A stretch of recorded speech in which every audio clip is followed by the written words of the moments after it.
Pakistan cricket team के अंदर vice captain का जो पूरे का पूरा मामला है वो काफ़ी इंटरेस्टिंग किस्म की सिचुएशन इख्तियार कर गया है। इंटरेस्टिंग किस्म की सिचुएशन इस वजह से है कि आपको पता है वाइस कैप्टन किसको बनाना है, उसके ऊपर जो 7 सिलेक्टर्स हैं वो तो एक जगह के ऊपर जमा नहीं हो सके किसी भी एक नाम के ऊपर।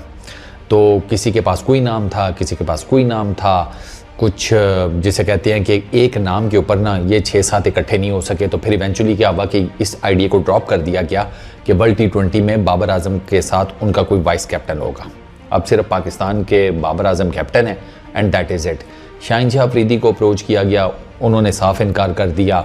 रिजवान के एज के मसाइल सिलेक्टर्स को नहीं समझ में आ रहे थे, वो किसी यंग बंदे को वाइस कप्तान बनाना चाहते थे, तो वो यंग बंदा कोई एक किसी के ऊपर इत्तेफाक राय नहीं हुआ। तो अब पीसीबी ने क्या किया है, पीसीबी ने गैरी कर्स्टन को ये कहा है कि हम आपको फुल 100% अथॉरिटी देते हैं, आप वर्ल्ड T20 में किसी को भी एज़ पर ज़रूरत वाइस कप्तान बना देना, कोई इशू नहीं है, कोई दिक्कत नहीं है। मिसाल के तौर के ऊपर बाबर आजम मैच से ज़रा बाहर आते हैं, कुछ भी हो जाता है, कप्तान को अगर फील्ड छोड़नी पड़ती है थोड़ी देर के लिए, तो गैरी कर्स्टन के पास ये जिसे कहते हैं अथॉरिटी मौजूद है कि वो किसी को भी उस पर्टिकुलर टाइम में बाबर आजम की एब्सेंस में वाइस कप्तान बना दें। ये पीसीबी ने लेटेस्ट डिसीजन लिया है और गैरी कर्स्टन के पास ही सिर्फ अथॉरिटी होगी। ओह यस, गैरी कर्स्टन के अलावा किसी के पास अथॉरिटी नहीं होगी कि वो वाइस कप्तान को नॉमिनेट करे। ये वहाँ पर हेड कोच हमारे जो गैरी कर्स्टन होंगे वो डिसीजन लेंगे और उनका decision on the spot implement किया जाएगा। अब देखें, कमाल की बात है कि यार हम किसी एक नाम के ऊपर मुत्तफिक नहीं हो सके हमारे सेलेक्टर्स, और उसकी रीज़न यही है कि बाबर आजम के अलावा कोई एक ऐसा नाम है ही नहीं जिसके ऊपर वो जिसे कहते हैं ना इत्तफाक राय हो जाए। मैंने आपको बताया कि शाहीन के ऊपर था थोड़ा बहुत, वो शाहीन ने खुद ही इनकार कर दिया। वो एक नया स्यापा, वो शाहीन अब नज़र आ रहा है कि वो इंटरेस्टेड नहीं है। उसने एक एपिसोड देख लिया ना, तो उसको पता चल गया कि यार भाई नहीं, ये और ही हिसाब किताब वाला मामला है, तो बेहतर ये है कि मैं फ़िलहाल इससे साइड पर रखूँ अपने आप को, मैं अपनी बॉलिंग के ऊपर और अपनी बाकी चीज़ों के ऊपर कंसंट्रेट करूँ। ये कप्तानी शप्तानी बात की बाद में देखी जाएगी। तो शाहीन तो इस वजह से साइड पर हो गए, वरना प्रायोरिटी के ऊपर उन्हीं का नाम था।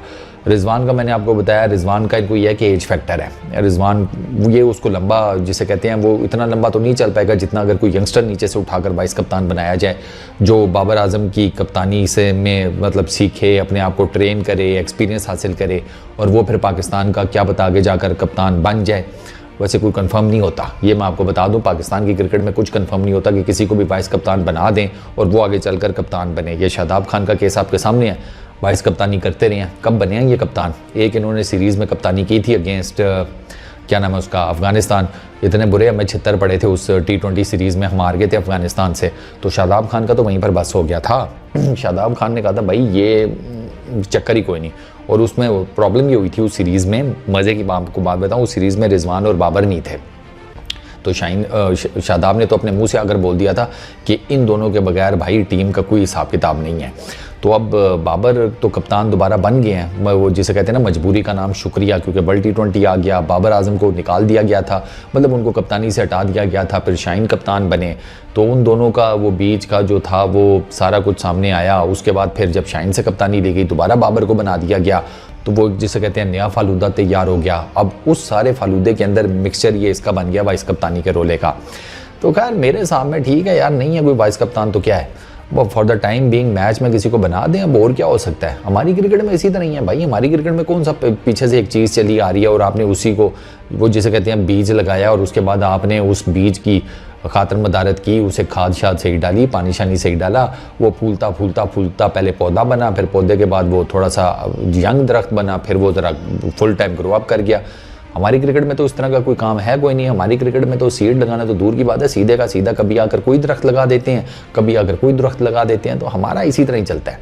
तो मेरा नहीं ख्याल कि ठीक है अब नहीं है वाइस कप्तान तो क्या करें, T20 जाएँ। बाबर आजम फिर अब पूरी कोशिश करे कि ना तो वो किसी तरीके से अनफिट हो, ना उसको किसी और किस्म का कोई मसला हो। इवन कि अगर उसने मैच के दौरान वो बाथरूम शाथरूम का भी अगर कोई सीन है तो वो पहले निपटा ले, या फिर वेट करे कि मैच खत्म होगा तो वॉशरूम जाऊँगा। क्योंकि बाबर आजम को बता दूं भैया तुम वॉशरूम गए, तुम्हारे पीछे वाइस कप्तान कोई भी होगा तो हो सकता है 1-2 ओवर में वो ऐसे डिसीजन ले कि पूरे के पूरी गेम का जिसे कहते हैं 5 से ही पलटा हुआ हो। तो बाबर आजम के ऊपर अब ये भी एक है कि भैया अब आप ही हैं, सिर्फ आप ही हैं, आपके अलावा अब कोई नहीं है। अब दे मार 4.5 है। तो बस फिर अब मैं तो यही कहूँगा कि आप दुआ किया करें पाकिस्तान की क्रिकेट टीम के लिए। जिस किस्म के हमारे हालात चल रहे हैं ना, हमें दुआओं की ज़्यादा ज़रूरत है।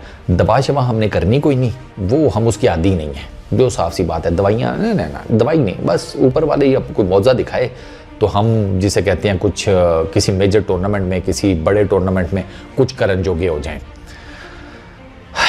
हमारी क्रिकेट और हम दुआ किया करें। इस वीडियो में इतनी। अपना बहुत ख्याल रखना। नेक्स्ट वीडियो में मुलाकात होगी। Peace out.